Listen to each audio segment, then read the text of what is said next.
नमस्कार प्रेक्षकांनो, लग्नाची बेडी मालिकेच्या आजच्या भागामध्ये मी आपलं मनपूर्वक स्वागत करतो। त्यामध्ये आता वेणू आणि सावी हे राघव सिंधूच्या बेडरूममध्ये आलेले असतात आणि पटकन उड्या मारून दोघेही आता बेडवरती जातात आणि आता आरामात झोपतात।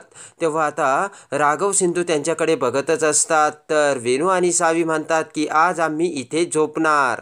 ते ऐकून आता राघव सिंधूला मोठा धक्का बसतो आणि दोघेही एकमेकांकडे बघू लागतात। तर आता सिंधू राघवकडे बघत हसू लागते। तेव्हा आता राघव वेणूला म्हणतो की अरे वेणू, आपण उद्या एकत्र झोपलो तर नाही चालायचं का? वेणू म्हणतो अजिबात नाही बाबा। सावी म्हणते की नाही बाबा, आम्हाला इथे झोपायचं आणि किती दिवस झाले आपण एकत्रच झोपलेलो नाहीयेत। वेणू म्हणतो की अगदी बरोबर। वेणू म्हणतो की बाबा आई, आपण जर एकत्र झोपलो तर किती मजा करतो माहिती आहे ना तुम्हाला। राघव सिंधू आता खोटं खोटं वेणूकडे बघत हसू लागतात। सावी म्हणते की आई, आम्हाला एक गोष्ट सांग ना। वेणू म्हणतो हो हो आई, बरोबर आहे, तू किती छान गोष्ट सांगतेस। ते ऐकून राघव म्हणतो की ठीक आहे, आज आपण कॅम्पिंग करणार आहोत। तर वेणू आणि सावी आनंदाने उड्या मारू लागतात। सिंधू म्हणते की तसं काही नाही बरं का राघव, मला सांगा बरं, मुलांच्या डोक्यात काहीही भरू नका, आपण आता कॅम्पिंग करायला कुठे बाहेर जाणार आहोत। राघव म्हणतो की मला एक जागा माहीत आहे की जिथे आपण कॅम्पिंग करू शकतो। तेव्हा आता राघव आणि सिंधू त्यांचं बेडरूम आता लाईट माळांनी सजवतात आणि आता सिंधूने सगळ्यांसाठी छानपैकी आईस्क्रीम आणलेली असते। सगळेजण आनंदाने आईस्क्रीम खाऊ लागतात। राघव म्हणतो की कसं वाटलं मुलांना तुम्हाला कॅम्पिंग? वेणू आणि सावी म्हणतात एकच नंबर बाबा। सगळेजण आईस्क्रीम खाऊ लागतात। तेवढ्यात सावी म्हणते की थांबा मी आलेच, आणि सावी उठून बाहेर जाते। राघव आणि सिंधू वेणूला म्हणतात की कुठे गेली ही? वेणू म्हणतो काय माहिती। सिंधू म्हणते की या मुलीच्या मनात काय चालतंय ना तेच काही कळत नाही। पटकन आता सावी ही कपाट उघडून अल्बम घेऊन येते आणि म्हणते की बघा आता आपला फॅमिली अल्बम। ते आता बघून राघव सिंधू खूप खुश होतात आणि अल्बम बघू लागतात। त्यामध्ये राघव आणि सिंधूचे फोटो असतात। आता फॅमिली अल्बम बघत असताना राघवचे छोटे मोठे लहान फोटो असतात। ते बघत असताना वेणू म्हणतो की बाबा, तुम्ही तर अल्बममध्ये खूप स्मार्ट दिसता। राघव खुश होतो। राघवच्या लहानपणीचा फोटो बघत सिंधू म्हणते की ह्या फोटोला बघितलं का, हे कोण आहे माहिती का तुम्हाला? वेणू म्हणतो नाही। सिंधू म्हणते हे तुमचे बाबा आहेत। तेव्हा वेणू आणि सावी राघवकडे बघू लागतात। सावी म्हणते की बाबा, लहानपणी तुमचे गाल अगदी लाडूसारखे होते। राघव आता सावीकडे बघू लागतो। वेणू म्हणतो बरोबर आहे ना सावी, जसे तुझे गाल आता लाडूसारखे आहेत। वेणू आता सावीला चिडू लागतो। वेणू आता लहानपणीचा सावीचा फोटो काढतो आणि म्हणतो की या फोटोमध्ये सावी तू किती क्यूट दिसत होती। सावी म्हणते की आत्ता नाही दिसत का? वेणू म्हणतो की आत्ता सुद्धा दिसते, पण या फोटोमध्ये तू जास्तच क्यूट दिसत होती ह्या व्हाईट फ्रॉकमध्ये। त्यानंतर सगळेजण आता पुढचे फोटो बघू लागतात। सावी म्हणते की वेणू, तुझा हा फोटो खूप छान आहे बरं का, खूप स्मार्ट दिसतो यामध्ये। राघव म्हणतो की खरंच वेणू, तर वेणू सुद्धा खुश होतो। त्यावरती सगळे फोटो बघत असताना सगळेजण खूप हसत असतात, एन्जॉयमेंट करत असतात, फोटोवरती कमेंट्स करत असतात। राघव, सिंधू, वेणू, सावी एकदमच खुश असतात। तो सगळ्यांना आलेला आनंद बघून राघव म्हणतो की आपण दर महिन्याला प्रत्येक महिन्याच्या शेवटी एक कॅम्पिंग करत जाऊ बरं का। ते ऐकून वेणू आणि सावी तर आता खूप खुश झालेले असतात। त्यानंतर आता वेणू म्हणतो की मम्मा, मला बाबांचं थँक्स मानायचंय, कारण त्यांनी मला त्यांच्या म्हणजे माझ्या खऱ्या आईबाबांना भेटवलं, त्यासाठी खरंच बाबांचे खूप खूप आभार। तेव्हा आता सिंधू राघवकडे बघू लागते। सावी म्हणते की बाबांनी माझी सुद्धा प्रार्थना ऐकली बरं का, आणि खऱ्या बाबांना माझ्या समोर आणलं। ते ऐकून पटकन आता सावी राघवला मिठी मारते। वेणू म्हणतो की जर आपली प्रार्थना बाबांनी ऐकली नसती तर आपण कधीच एकत्र आलो नसतो। वेणूकडे बघत राघव म्हणतो की हे बघ जाम, असा निगेटिव्ह विचार कधीच करायचा नाही बरं का। हसत सिंधू म्हणते की वेणू, काय सांगितलं आता बाबांनी? निगेटिव्ह विचार अजिबात मनात आणायचा नाही। आणि आता सगळेजण एकमेकांच्या हातावरती टाळ्या देऊन सगळेजण आता एकत्र आलेले असतात। सगळ्यांनी एकावर एक असे हात ठेवलेले असतात आणि एकावर एक हात ठेवता सिंधू म्हणते की आणि आता बाप्पा आपल्या कुणालाच आता कधीच वेगळं करणार नाही, आपण आता कायम एकमेकांसोबत एकत्र तरच असू. इकडे आता राणी जेलमध्ये असते. त्यावेळेस आता राणीची आई विभावरी ही राणीला भेटावयास येते. तेव्हा पटकन आता राणी ही समोर येते. तर विभावरी म्हणते की राणी, अगं तुला कसं वागायचं याचं आता भानच राहिलेलं नाहीये. कोणत्या टोकाला जाशील आणि कोणत्या थराला गेलीस तू. विभावरी म्हणते की राणी, मला एकाच गोष्टीचं आश्चर्य वाटतं, दादांनी सुद्धा तुझी साथ दिली. कशी दिली. विभावरी म्हणते की त्याने तरी तुला अडवायला पाहिजे होतं. ते सगळं ऐकून आता राणी म्हणते की मम्मा, तू सुद्धा आता त्या रत्नपारख्यांची बाजू घेऊन बोलू राहिलीस. मला तुला सुद्धा काही वाटतं का. विभावरी म्हणते की राणी, मी त्यांचा विचार करत नाही तर मी तुझा विचार करते. अगं त्यांचा काटा काढण्यासाठी तू कोणत्या थराला आणि कुठल्या टोकाला येऊन इथे उभी राहिलीस. तुला कळतंय का काही. अगं मी विचार करू शकते. त्या राघवला तू जेलमध्ये टाकायला निघाली होतीस, पण तू तू त्यांच्या जीवावरती उठलीस. राग येऊन विभावरी म्हणते की सी, मला तुझी खूप लाज वाटते राणी. तेव्हा राणीला सुद्धा आता राग आलेला असतो. रागाने राणी आता विभावरीकडे बघते. पण एवढ्यात आता आतमध्ये कैदी असलेली अक्काबाई उठून आता विभावरी आणि राणीचे बोलणे ऐकत असते. त्यांच्याकडे आता अक्का बघतच असते. राणी म्हणते की आई, तुम्हाला काही सांगू नकोस. त्या रत्नबारकींना मी उद्ध्वस्त करणार म्हणजे करणारच. विभावरी म्हणते की राणी, असा काही विचार करू नकोस, कारण आपण जेव्हा दुसऱ्यांसाठी खड्डा खांदतो तेव्हा आपणच त्या खड्ड्यात पडतो, एवढं लक्षात ठेव. इकडे आता अक्का ते बोलणे ऐकून आता त्या दुसऱ्या कैदीला खुणवते. विभावरी म्हणते की राणी, अजूनही वेळ गेलेली नाहीये. त्या रत्नपारख्यांवरती सुडाची भावना आता करण्यापेक्षा तू तुझं नवीन आयुष्य सुरू कर राणी. राणीला आता राग आलेला असतो. रागाने राणी म्हणते की मामा, तुझं आता वय झालं म्हणून तुझ्या डोक्यामध्ये असले विचार येतात. तेव्हा तू आता दुसरा काहीतरी विचार कर. मला काय करायचं ना ते मला चांगलंच ठाऊक आहे आणि मला तू ज्ञानही शिकू नकोस आणि सल्लाही देऊ नकोस. ते ऐकून आता विभावरीला मोठा धक्का बसलेला असतो. राणी आता आतमध्ये जेलकडे जाऊ लागते. तर तेवढ्यात विभावरी राणीला थांबवते आणि म्हणते की राणी थांब. तेव्हा राणी थबकते आणि विभावरीकडे बघते. तर जोराने आतमध्ये हात घालून विभावरी जोराने राणीच्या सडकन कानाखाली मारते. तेव्हा राणीला मोठा धक्का बसतो. राणीने गालाला हात लावलेला असतो. विभावरी म्हणते की राणी, सुडाच्या भावनेच्या आगीने तू आसपास आजूबाजूला बघ, कुठे येऊन उभी राहिली आहेस तू. तेव्हा आता विभावरी म्हणते की भानावर ये राणी, भानावर. राणी म्हणते की मला सपोर्ट करायच्या ऐवजी तू माझ्या अगेन्स्ट जातेस का मम्मा.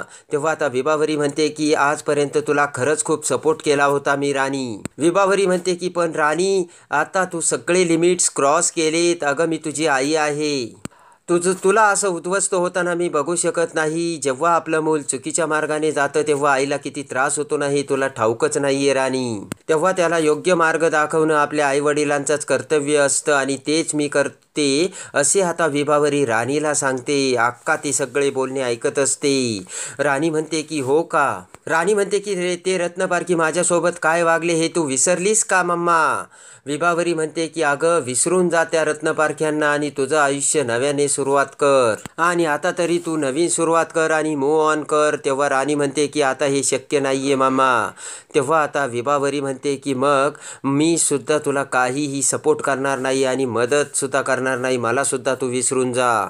राणीकडे रागाने बघत आता विभावरी तेथून जाऊ लागते. तर राणी आता विभावरीला थांबू लागते आणि म्हणते की मम्मा माझं ऐक. विभावरी काही न ऐकता निघून जाते. तेवढ्यात आता अक्काबाई उठून उभा राहते आणि राणीसमोर येते आणि म्हणते की ए इंग्लिश मॅडम, अगं कसला विचार करते आणि काय वाईट वाटून घेतेस. आम्ही आहोत ना तुझ्यासोबत. तेव्हा राणी आता अक्काकडे बघते. अक्का म्हणते की आम्ही इथे तुझी लई करमणूक करू इंग्लिश मॅडम. समद्यांना तू विसरून जाशील. आई काकू समद्यांना तू विसरून जाशील. टेन्शन काय घेतेस असे म्हणत अक्का आता जोरजोराने मधूचे गाल ओढते. ते बघून मधूला राग येतो आणि सोड असे म्हणत सनकन मधू अक्काच्या कानाखाली मारते. अक्काच्या कानाखाली मारतात. सगळे आता मोठे घाबरलेले असतात. तर अक्काला खूप राग आलेला असतो. रागाने अक्का आता तिरप्या डोळ्याने आता गालाला हात लावून मधूकडे बघू लागते. राग येऊन अक्काबाई आता पटकन जात असलेल्या मधूला धरते आणि मधूच्या सुद्धा सनकन कानाखाली मारते. अक्काने आता मधूच्या एवढ्या जोराने कानाखाली मारलेली असते की त्यामुळे मधू ही खडकन खाली पडते आणि रागाने आता अक्काकडे बघू लागते. मधू आता चांगलीच घाबरलेली असते तर अक्का रागाने आता मोठे डोळे करून मधूकडे बघते. इकडे आता दुसऱ्या दिवशी राघव त्याचे सगळे आवरून आता IPSचा पोलिसी ड्रेस घालतो. आरशात बघत राघवला आता खूप अभिमान वाटत असतो. राघव आता वेळोवेळी त्याच्या वर्दीकडे बघत असतो आणि तेवढ्यात पाठीमागून सिंधू ही राघवसाठी साखर घेऊन येते. तेव्हा राघव सिंधूकडे बघत म्हणतो की सिंधू, खरंच याची काही गरज नव्हती. सिंधू म्हणते की असं कसं राघव, तुम्ही IPS ऑफिसर आहात मला माहिती आहे. खरं तर तुमचा यावरती विश्वास नाही आहे, पण तुम्ही किती मोठ्या संकटातून बाहेर आलात तुम्हाला माहिती आहे का? आणि आज तुम्ही ड्युटी जॉईन करत आहात आणि आज तुमचा पहिला दिवस आहे. सिंधू म्हणते की म्हणून मी तुमच्यासाठी दही साखर आणली. या दही साखरेसारखा तुमचा प्रवास अगदी गोड आणि सुकर हो. तेव्हा राघवला खूप हायसे वाटलेले असते.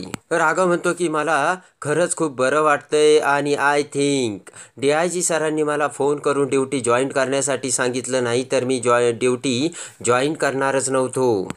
सिंधू म्हणते की राघव बघा ना, देवाने तुम्हाला न्याय मिळवून दिला आणि तुम्ही निर्दोष आहे ते सत्य देवाने आता जगासमोर आणून दाखवलंच राघव. तुम्हाला तुमची ड्युटी आणि तुमची वर्दी पुन्हा मिळाली राघव आणि खऱ्या अर्थाने तुमच्या कष्टाचं चीज झालं आज राघव, असे सिंधू राघवला सांगते. प्रेमाने राघवकडे बघत सिंधू म्हणते की I am proud of you Raghav. तर राघव म्हणतो याचं सगळं श्रेय आणि क्रेडिट तुला जातंय सिंधू. राघव म्हणतो की तू सपोर्ट केलास म्हणून हे सगळं शक्य झालंय. सिंधू म्हणते की असं काही नाहीये राघव. सिंधू म्हणते की राघव, उगाचच तुम्ही मला याचं क्रेडिट देताय, पण तुम्ही जर नसताना हे कधीच शक्य झालं नसतं राघव. आणि त्यानंतर सिंधू ही राघवला करावयास सांगून दही साखर आता राघवच्या तोंडात भरवते आणि प्रेमाने राघव सिंधूकडे बघत दही साखर खातो. तर सिंधू हसू लागते. राघव म्हणतो काय झालं? सिंधू म्हणते की तुमच्या तोंडाला लागलंय राघव. तेव्हा राघव पुसू लागतो. सिंधू म्हणते तिकडं नाही इकडे. तर राघव दुसरीकडे पुसू लागतो. सिंधू म्हणते की राघव तुम्ही मुद्दाम करताय बरं का. राघव म्हणतो की मग तू पुसून दे ना. तेव्हा आता सिंधू ही लाजून हसू लागते आणि म्हणते की तुम्ही पण ना राघव. पटकन दही साखरेची वाटी आता सिंधू खाली ठेवते आणि आता सिंधू तिचा पदर आपल्या हातात घेते आणि प्रेमाने राघवच्या तोंडाला पुसलेलं आता पुसून काढते. आणि इकडे आता राघव हा सिंधूला मिठीत घेतो. सिंधू म्हणते की काय करता व दरवाजा उघडा आहे, सोडा सोडा.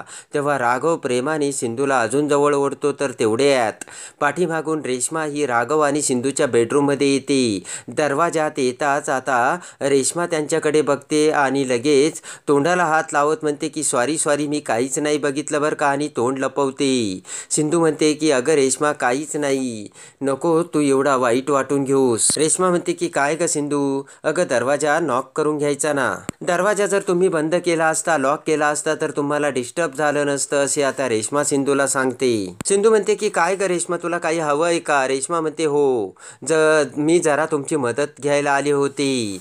तेव्हा आता सिंधू म्हणते की काय ग रेश्मा, काय झालंय? तेवढ्यात खालून काकूचा आवाज येतो. आधी तुम्ही तुमचं काम पार पाडा, मग नंतर बघू.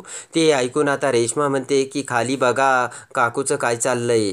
पटकन आता ते ऐकून राघवकडे बघत सिंधू म्हणते की मी आलेच आणि आता सिंधू खाली जाऊ लागते. इकडे आता एक कामवाली बाई ही काकू समोर आलेली असते आणि काय काय कामं करायची हे तुला माहीत आहे ना, असे काकू त्या बाईला बोलत असते. ती बाई म्हणते की तुम्ही सांगाल ते कामं करील. काकू म्हणते की स्वयंपाक येतो का तुला? तर ती बाई म्हणते होयजी. काकू म्हणते की होयजी म्हणून नुसतं असं चालणार नाही, नंतर मी काहीही ऐकून घेणार नाही बरं का. तर तेवढ्यात राजेश्री आणि सिंधू तिथे येतात आणि त्या बाईकडे बघतात. नंतर काकू म्हणते की तू म्हणशील मला हे येत नाही ते येत नाही तर चालणार नाही बरं का.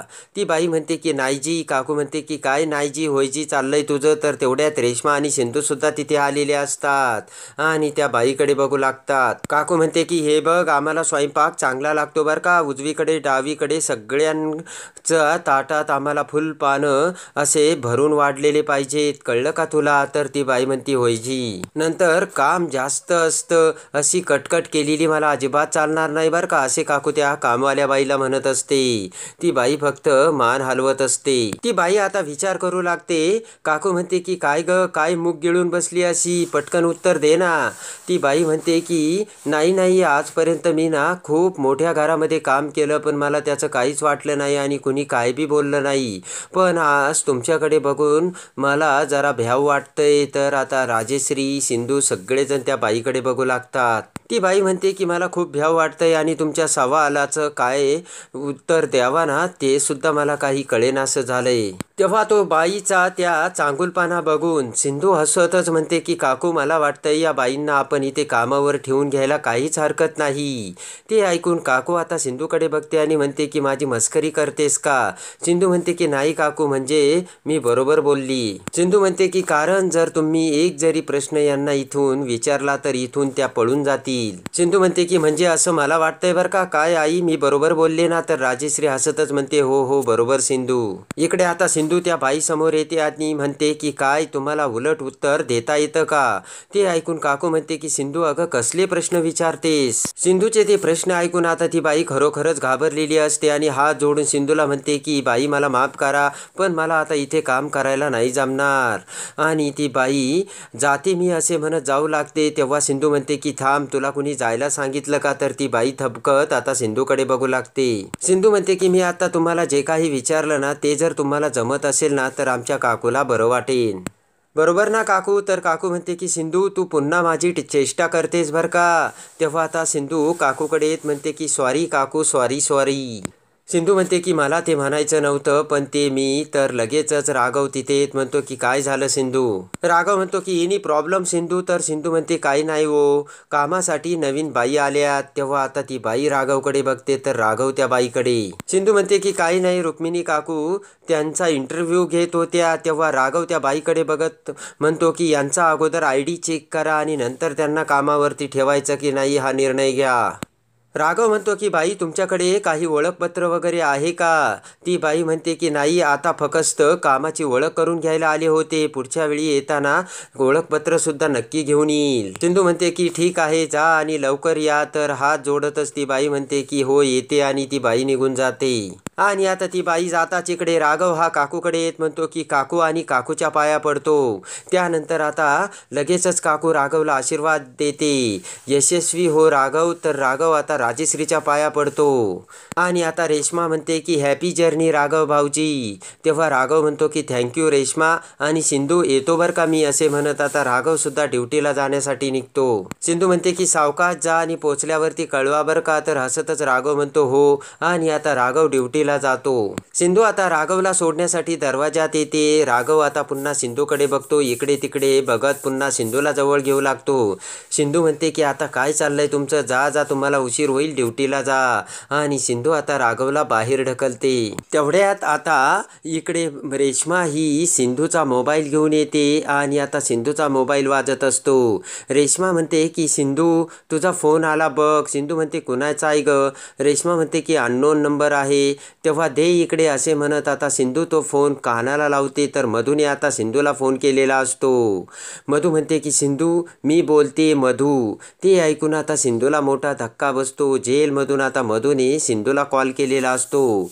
मधू म्हणते की सिंधू ऐक ऐक, फोन ठेवू नकोस, माझं ऐक. मधू म्हणते की सिंधू फोन ठेवू नकोस आणि एकदा मला काय म्हणायचं ना ते ऐकून घे. सिंधू म्हणते की मला कशासाठी केला तू फोन? मधू म्हणते की प्लीज सिंधू माझं एकदा ऐकून तरी घे, I am really very very sorry. तेव्हा आता सिंधू मधूचं बोलणं ऐकू लागते. मधू म्हणते की अगं मी राघवला तुला घरच्यांना खूप त्रास दिला. मधू म्हणते की I am really very very sorry, मला माझी चूक रिअलाइज झाली सिंधू. मधू म्हणते की जेन्युअली मला खूप वाईट वाटतंय आणि खूप गिल्टीही वाटतंय. सिंधू म्हणते की झालं का तुझं बोलून आता? सिंधू म्हणते की झालं का तुझं बोलून, ठेव फोन आता, कारण प्रत्येक वेळेस तू असंच बोलते. मधू म्हणते की अगं सिंधू यावेळेस मी जेन्युअली बोलते 100%, खरंच माझ्याकडून खूप मोठी चूक झाली. मधू म्हणते की ऐक ना ग सिंधू, मला इथे नाही राहायचं, प्लीज मला इथून बाहेर काढ. मधू म्हणते की मी जर इथून बाहेर आली तर मी कुठेतरी लांब निघून जाईल सिंधू, तुझ्यावरती मी माझी सावली देखील टाकणार नाही, पण प्लीज